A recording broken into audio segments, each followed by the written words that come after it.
Hey,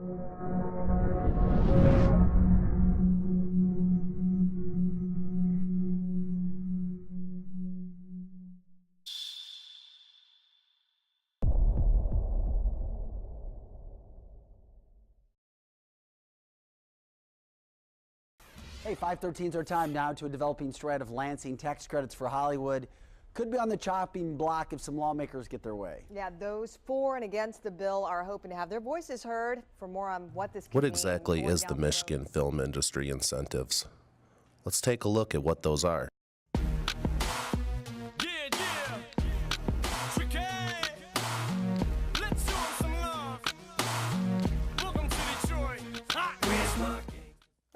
Initially, it sounded good.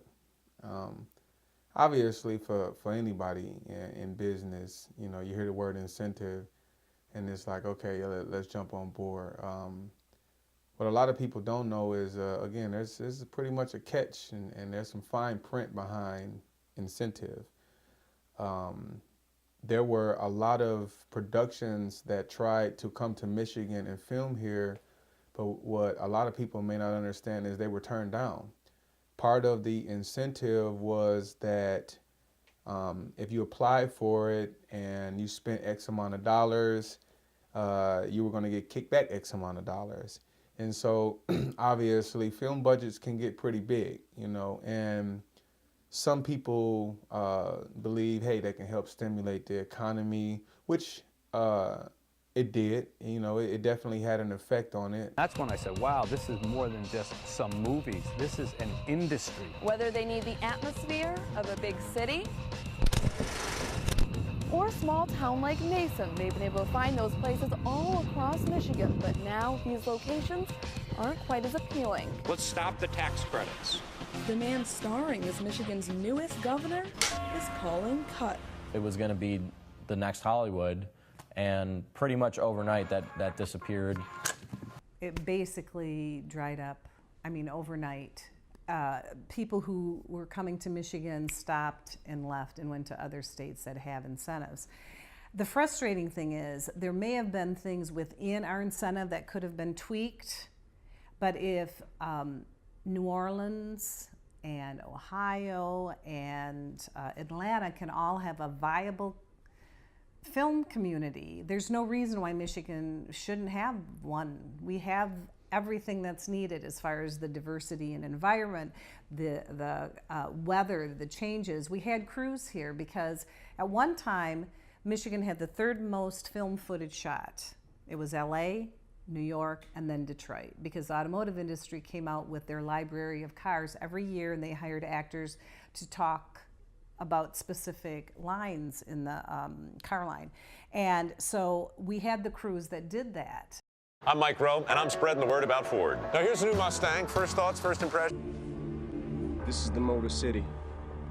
And this is what we do. We had a lot going for us. And the different kinds of cities. You can have the gritty urban, and you can have the quaint. You can have sand dunes look like ocean, you know, the Great Lakes and whatever. So there's no reason why we shouldn't have an incentive. Around the mid-2000s, films and other projects began coming in left and right. Films such as the Transformer series, Batman vs. Superman, Real Steel, Scream 4, and television shows such as Detroit 187 and Hung. Hollywood was starting to have such a big impact in the state that even ActorFest decided to come to Detroit in the year 2012, bringing in actors and talent all around the state. But everyone didn't agree that the incentive was a good thing for Michigan's economy. We never should have done it, in my view. Mr. Snyder's making a big mistake. Let's talk a reasonable transition plan so we can phase it down. I would have voted for Rick. This really doesn't work long term for us. Hollywood's excited about it. It's still the highest incentive in the United States.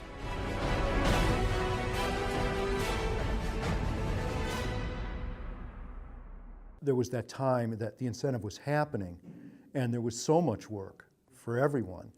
And I have to back that up too, because not everyone was getting the work. The incentives didn't work.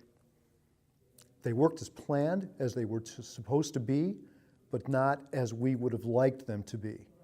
I was at just about every meeting that occurred when this incentive was being talked about, and they didn't listen to the people that were in those meetings, including myself. So it turned out to be this incentive that grabbed business away from people like the Strattons, for example. They had an opportunity to grow their business in the first iteration of the incentive bill. My name's Lon Stratton, and the business is Stratton Camera. The inspiration to get into the business was a couplefold. My father was a photography teacher at the University of Cincinnati, so photography was always in my life. Then when probably 2006 and 2007, when there were the rumblings of a film incentive, it became active in April of 2008. So we're all sitting around April 1st, 2008, we're like, you know, nothing's happening. And a couple weeks in, it was like somebody put the hammer down. The phone started, it was instantaneous. It was literally instantaneous on the business. And it really didn't stop until it was, you know, finally over and really over in 2013, 14, and then trickled down 15, 16. And now we're back to normal. So we're back to being mostly commercials and industrial, and that's what we were previous to the film incentive. We kept the commercial business. As a business here, we didn't really change our business model at all to cater to movies or anything like that. We didn't put ourselves in a position of depending on that movie business because we knew it would be temporary. Not always, but most of the time, the incentive situation in states, because it's political, it's temporary. It can go as fast as it came, as we saw here in Michigan. Writers, actors, directors, producers, they all started to feel the sting of Governor Snyder's new legislation and its effect on the Michigan film industry. Even film schools such as Specs Howard suffered from the new legislation. When it came to losing the incentive, Michigan just didn't back down. We actually fought for it, and we got it to stay as long as we could. Snyder and all that, they wanted to get rid of it, maybe in a few years before it was actually done. And, there was meetings upon meetings and seeing city council members and, there was a bunch of Michigan actors that were alongside of us sitting there trying to debate with Snyder, with his team, and saying that once they get rid of this incentive, that's it for us. They're literally saying that your job doesn't matter in Michigan. That's what they were saying to us, basically. They didn't put it in those words. They said, Michigan's a beautiful place. All filmmakers should want to film here, and if they want to come here, they'll come here and pay. Only time can tell if these incentives will ever come back. And if they do, a lot of people will come back to the state as well.